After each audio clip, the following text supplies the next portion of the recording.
Peace, peace, peace. Peace and Black Power family. Welcome to another episode of New Knowledge Radio.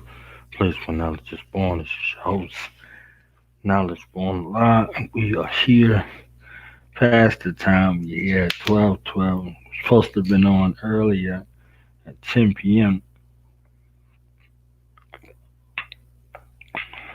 Eastern Standard Time to pay homage and ode to one of our brilliant warrior scholars and African centered ancestors who is a motivation for us all in the realm of African centered psychology. I speak of none other than the warrior ancestor Nana Baba Amos Wilson. Yeah, yesterday was his birthday, and as our ancestors would have it, next week on March the 1st is Dr. Bobby Eugene Wright's born day as well. So these two African centered warrior scholars who dealt with the psyche of the repair of the African mind delved into the realm of approaching things from an African center and was very, very, very instrumental in laying out a framework and a blueprint for the resurgence of the African mind. So just wanted to take some time and share some thoughts and do some reading from some of these sacred texts. The first one, as you all know, in Yasa Sim, a calendar of revolutionary daily thoughts by our jingle living ancestor, Dr. Nwali Kebomani Baruti. So you can get this book and his other books from www.akavinhouse.com. So let me read this quote. This is the 23rd of February. As I stated, we were supposed to do this then, but due to some conflicts, we have to do it right now. So bear with me. This is one of the paradoxes of human behavior, that the very things that shape us and make us behave the way we do, see the world the way we see it, and relate it to people the way we relate to them, are those things that occurred in our lives at points we cannot remember or recall. And this is a quote by the warrior ancestor Dr. Amos N. Wilson. So let's get into Bob's explanation. Imagine lying in filth, disease, spittle, vomit, pus, slime, unidentifiable excretions from bed sores, fleas, ringworms, and lice. Imagine worms, maggots, and bodily waste. Maggots thriving in the bed sores on your back, arms, legs, and head. The whips, welts, and the wounds cut and kept open by metal cuffs locked to your wrists, ankles, and sometimes necks. Imagine the never ending scratching, tearing through skin wherever you could reach it at the parasites and disease infesting your body. Imagine sweat, tears, human and rat feces, blood, pieces of flesh, teeth, toenails, fingernails, hair, menstrual blood, aborted feces, broken water, and dead babies afterbirth, screaming, moaning, numbing pain, living bodies not moving for days. This is no fiction. This was the worst nightmare in humanity. It was raw, unrelenting horror. Only someone seeking to universalize and normalize European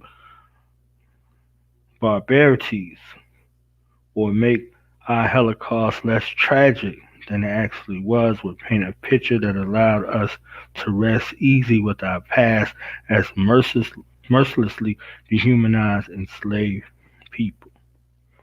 Affirmation. Remembrance has awakened me to what must be done. Affirmation. Remembrance has awakened me to what must be done. Affirmation. Remembrance has awakened me to what must be done. And that was a reading from Inyasa Sim, a calendar of revolutionary daily thoughts by Jinga, living ancestor Dr. Nwali K. Romani Baruti. You can get this, as I stated, www.akobenhouse.com. That's AKOBENHOUSE.com. Akobenhouse.com. The primary financier for the African Senate Institute, Akabin Institute, that has been in existence. This institution has been in existence for 20 years, teaching our Watotos, our future generations, warriorhood, to come up in a rites of passage program that will repair them and prepare them to return to approach the world and viewpoints from an African center. This was one of the gifts and the odes that we receive and we glean from the life and the legacy of Dr. Amos Wilson. This quote again talks about this is one of the paradoxes of human behavior.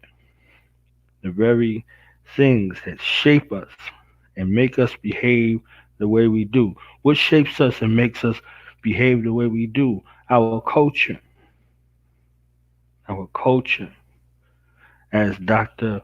Remember Anik, our warrior elder and living ancestor, Jinga, teaches us that culture is a people's immune system.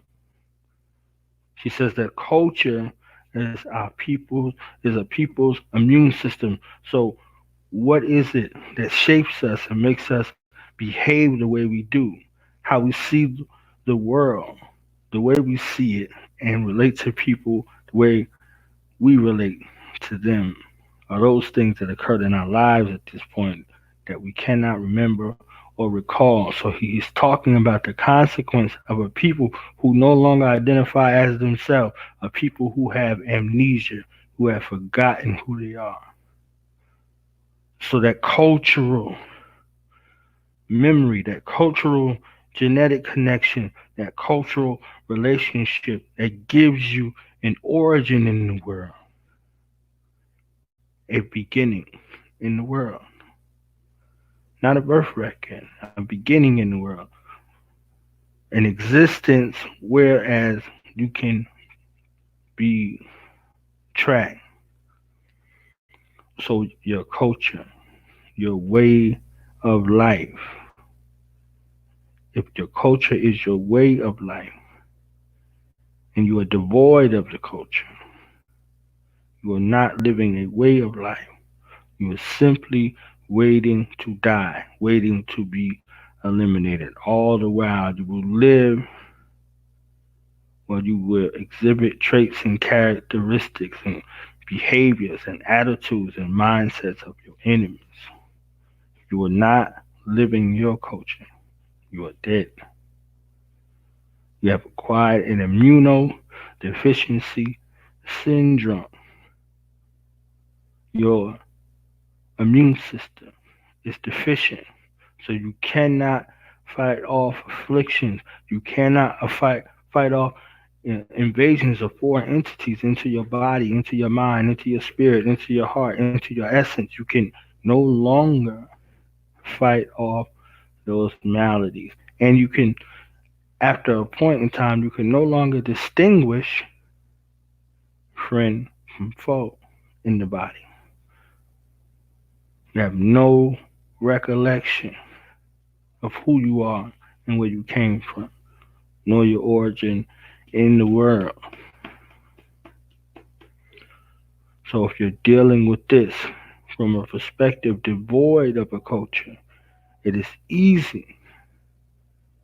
It's easy for someone to infiltrate, and it's almost impossible for you to ward off foreign entities and enemy attacks on the psyche, on the spirit, on the heart, and on the mind. Because you don't even know that they're attacks. They look friendly to you if you can't distinguish friend from foe. So we were regifted, we were reinvested of that which we were divested with the outlook of having a renewed understanding of returning to this African mind. So with this African mind, we are able to have a spirit of distinction, a spirit of separation, not to be divisive, but a distinguishing characteristic and factor with which we can identify what is for us and what is against us. So, what cultural thoughts, ideas, attitudes, and behaviors that are for us, that are favorable to us, and those things which are cultural habits, attitudes, ideas, mentalities, perspectives, or what have you, that are contrary to our life existence.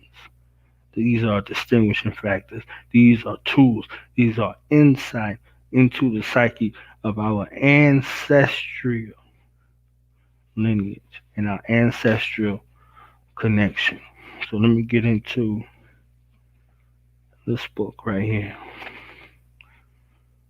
Falsification of African Consciousness, Eurocentric History and Psychiatry of the Politics of White Supremacy, Dr. Amos Wilson.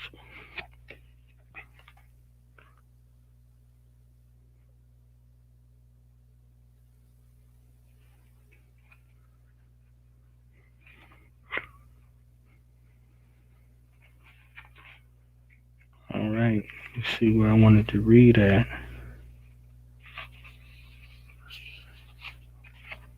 I'm going to go with page 36. And Robert is talking about amnesia. The individual who has amnesia suffers distortion of and blindness to reality. How many times have you been talking with one of your brothers and sisters and they can't identify with anything that you're saying? Better yet, let me give a closer analogy. You don't have to deal with that. A great example is you're about to leave the house and you're going to get in your car and you're looking for your keys. I think that's immediate right there. That's an immediate one. And you're ripping and running through your house, you're tearing up your house, you're going through everything. Nothing else matters but what you had lost. You in a fit of rage, your keys might be right in front of you on the table. But in that fit of rage, you cannot see those keys that are sitting on the table. You're patting yourself down, you're doing the pat, you're checking your pockets, you're pulling your pockets inside out, you're running around your house, you done kicked the dog, you done kicked the cat, you done stepped over your children, all of that, you in a fit and frenzy of rage, looking for your keys, and your keys are on the table. And you done went past this table, you done looked all over the table, you done looked right at your keys, and because you are in this state of existence and being, you cannot see what's right in front of you. It's distorted. It's hidden from your material view, even though you're looking right at it, because nothing else matters. You could have a house full of money. That money means nothing to you at that particular point. You could have everything that you ever dreamed. None of that means anything to you other than that which has been taken from you, taken from your material view, taken from your, you know, residual view, that optical illusion with these sights, your second sight, you're looking, you're asking everybody in your house, anybody see the keys, I need the keys, I'm gonna be late. Oh my goodness, I gotta go, we gotta go, we gotta go. The preoccupation with finding that which is lost in this distorted view of someone who normally has it all together optimally, it wouldn't be an issue. You would have to take a moment to recollect, to remember where was the last place you saw your keys? Where was the last place you put your keys down? And in that moment of stillness, you can remember where you left those keys. And those keys were right there on the table. And immediately you go from rage to relief to laughter because you remember that you had those keys on the table. And no matter how many times in that fit of rage you looked at that table, you did not see those keys. As soon as you brought yourself back to a place in space where you could recollect, where you could be calm, you see those keys. Those keys could have been on the table. Those keys could have been in your pocket. However, in that sense of rage, you have a distorted view of reality. So, likewise, is the experience of the African here in America in this fit of rage over not knowing who we are, where we came from, who's responsible for us being here, who's benefiting from us being here, any of those things, with no recollection of what came before such a time. We find ourselves angry, vengeful, and violent or prone to violence all the time. Not for those with those who are responsible, but for those who suffer just like us, who suffer just like us, who were brought here in bond service, whose ancestors were brought here in bond service in the same fashion. So we have an insatiable thirst for the destruction of ourselves because we no longer remember who we are. So who we are is of no value to us. This is what amnesia does. This is what amnesia does. This is what the Asafo warrior ancestor Dr. Bobby Eugene Wright coined menticide. And we'll deal with him next Sunday. Peace be upon him. The individual who has amnesia suffers distortion of and blindness to reality. The individual who cuts himself off from his history is self alienated. So we're looking at the history and we're looking at ourselves and we're cut off from our history. We are self alienated. So we are alienating aspects of ourself from the self. There's a whole part of himself that is completely shut off from his use. We cannot access this part because we have cut this part off. We cannot access it. It's as if it were two parts, as if there were two parts. One part is unknown, yet because it is unknown does not mean that it's not effective. We have to devote energy to unknowing. We have to direct our perception to unknowing. We have to say, Let me turn my face so I cannot see. Let me not think about it.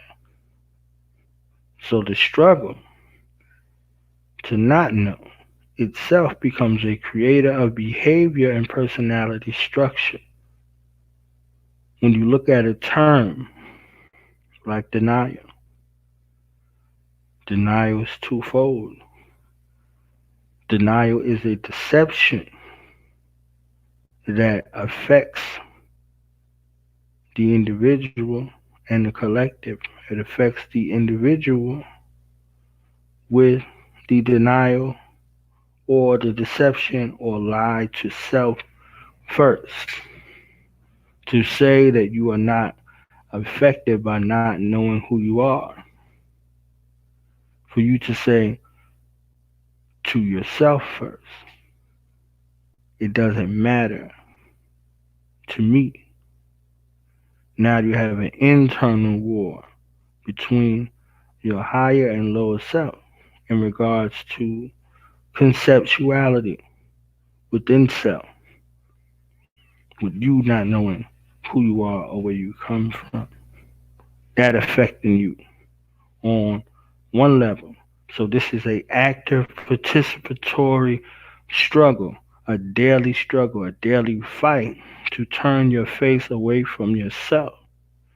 So this internal struggle reflects an outward self-hatred that you project onto brothers and sisters who look like you because of this internal war that is going on within yourself, and you do not see yourself in a likeness that is worthy of renown, worthy of esteem. So you have issues within yourself about your conceptual self image and your connection to self because there is an aspect of you that you are denying. And because you are denying that access of yourself, you are in a state of self abuse, mental, physical, emotional, and psychological self abuse. So when you see yourself in the mirror, you see yourself as your own worst enemy. So you would hear statements that we have become our own worst enemy. We have become more of an enemy to ourselves than anyone else. So we run with these delusions and we share them, and it's easier for us to digest the a wicked perception of ourselves versus a righteous perception of ourselves. So we will find ourselves not in a state of being self righteous or self grandizing with statements, just statements to challenge the delusions of the hatred that exists and the venom that exists and the toxicity that exists within the framework of self when self is ignored, when self is denied, when self is forgotten. We make an enemy out of self in that space. So when we're speaking of a denial, let me turn my face so I cannot see.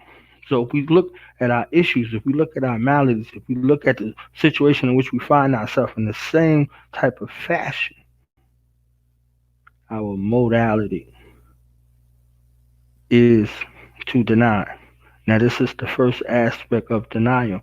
It begins inward and is projected outward. So outwardly, we find ourselves in a situation with in a state of denial, denying that this abuse is happening, denying that this abuse is taking place, where we excuse our abuser and make room and space for our abuser to continue the abusing. It becomes a ritualized situation. And we're just talking about self. It becomes a ritualized situation with group participation that continues on in the process, that continues on in the process of self abuse. Everyone around us can see us, and it's a perpetual cycle of abuse within ourselves. We have a a love affair of self hatred within ourselves. And the world does nothing to intervene because the world is sustained and continues to ascend off of that level of self hatred, off that level of colonialism, off that level of neo colonialism, off of that level of ferocity towards the inclination of self hatred. The entire planet, everyone around the globe, everybody that we love and we go get food from and we go get clothes from and we go get shelter from, they're all sustained and they're all fortified by this internal war of us within ourselves. This entire globe is sustained from the the Africans' inability or capability to love self. And in the event that you begin to love self, legislation is put in place to levy sanction against your private person for having too much love for yourself. It is a federal offense for you to love who you are and to love where you come from in this country.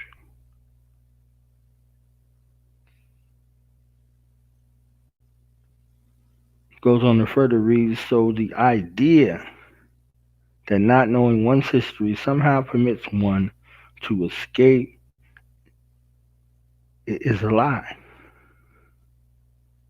Look at this. The idea that not knowing one's history somehow permits one to escape. It is a lie. I don't know who I am. I don't know where I come from. So it's an excuse for my behavior. It's an excuse for my attitude. It's an excuse for my total disregard for all things concerning me. No onus and no responsibility and no accountability is placed upon me. It's a lie. In fact, it brings one under the domination of the more pernicious effects of that history and the, the opens the personality up for self-alienation and self-destruction. So in that essence, this is when you begin to have a battle within self, that internal war, and that internal war produces casualties within self. It's a fratricidal war, termed self-destruction, termed menticide. A person who is suffering from amnesia lives a lie based on negation, not on affirmation, not on growth and development, but life in such a way as to deny life and reality and to deny parts of his own personality and himself. So now you're talking about your ancestral lineage and what characteristics and traits that are dominant within you as perceived, as received through your ancestral genetic lineage and your physical genetic makeup and structure as received from your parents. Life becomes a negation and is used to maintain a negation instead of life as it should be lived, as an affirmation, as growth, enhancement, and development. And people who live their lives as a negation live the lives that we see ourselves living today, going deeper and deeper into hell and going deeper and deeper into self destruction as a people. So, in this aspect of negating who you are and negating the connection to self, We're slipping into darkness, as Curtis Mayfield said. Slipping into darkness.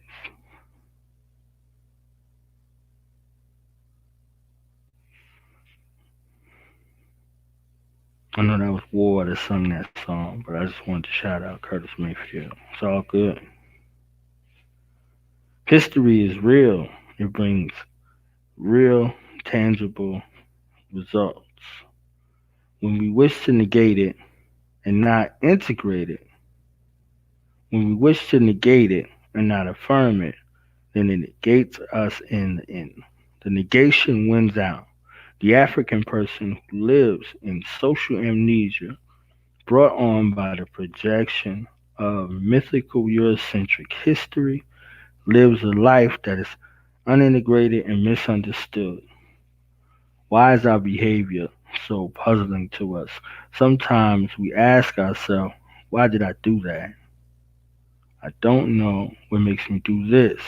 Here's a behavior flowing out from our own mind and personality, and we don't know its sources. It means that we have become a puzzlement to ourselves, the one we think that we should understand best.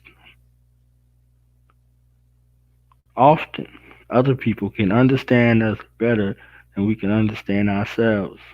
Frequently, they have a greater knowledge of the history that made us into who we are than we do. So we in Black History Month, and we have our enemies amongst us, and it would appear as if they know our history better than we know ourselves. Our enemy who studied us, our enemy who put variables in place, our enemy who has destroyed our connections to our families, our enemy who has decimated many of our men, women, and children, study us. And oftentimes you will hear people say, our enemy know us better than we know our own self. That's a lie. That is a lie.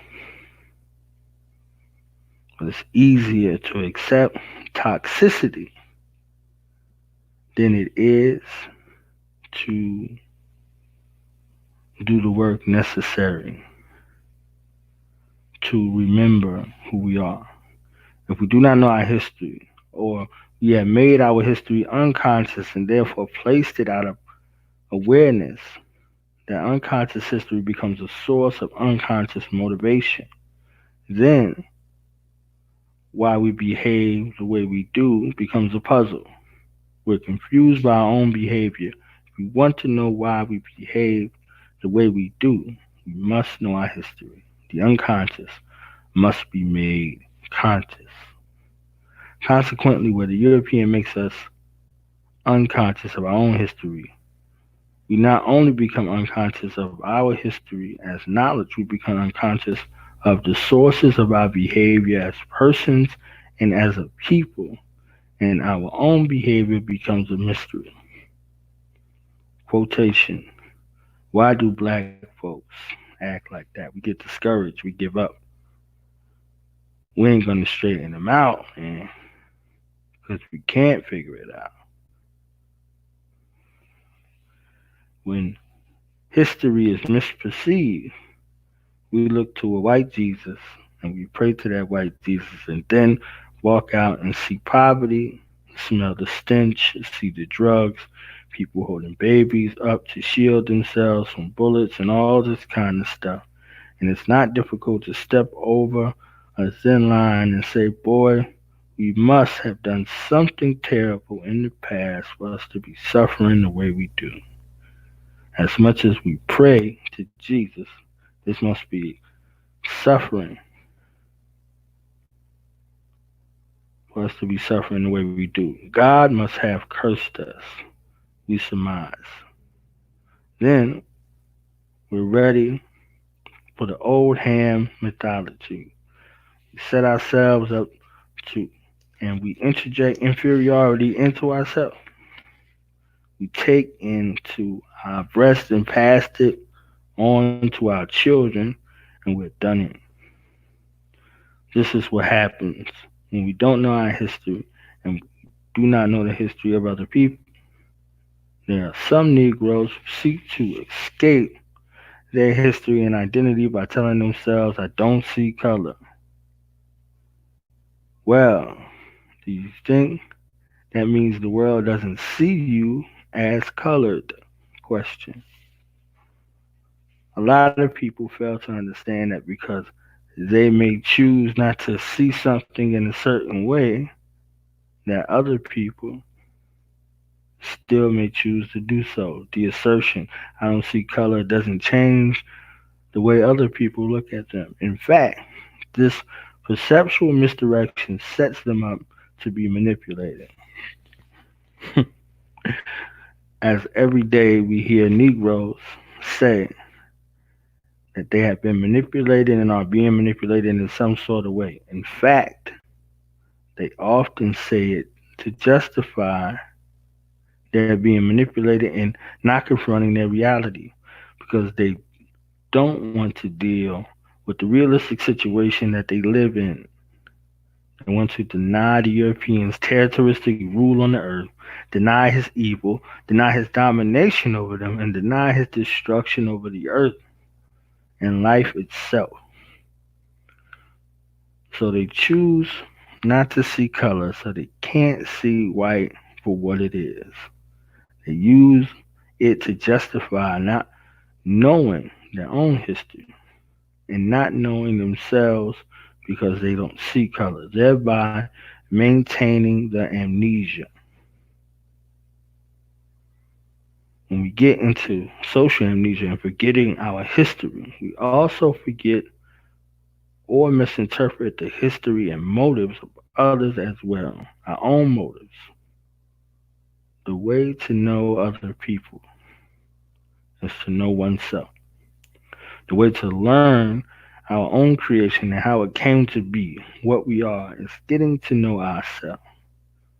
It is through getting to know the self intimately that we get to know the forces that have shaped us as a self. Therefore, knowing the self becomes a knowledge of the world. A deep study of Black history is the most profound way to learn about the psychology of Europeans and to understand the psychology that flows from their history. If we do not know ourselves, not only are we a puzzle to ourselves, other people are also a puzzle to us as well. Excuse me. We assume the wrong identity and identify ourselves with our enemies. If we don't know who we are, then whomever, excuse me, if we don't know who we are, then we are whomever somebody else tells us we are. So that was a jewel from this book, Falsification of African Consciousness, Eurocentric History, Psychiatry, and the Politics of White Supremacy by Baba Jinga Living Baba, a Safa warrior ancestor, excuse me, Baba Amos Wilson, peace be upon him. So we're dealing with this process of returning and having a resurgence of the African mind and fighting through the amnesia that is brought on as a self preservation mechanism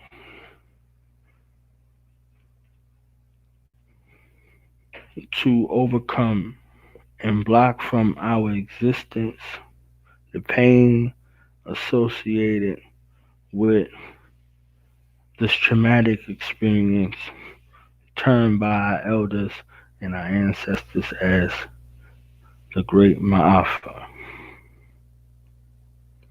or the Great Disaster,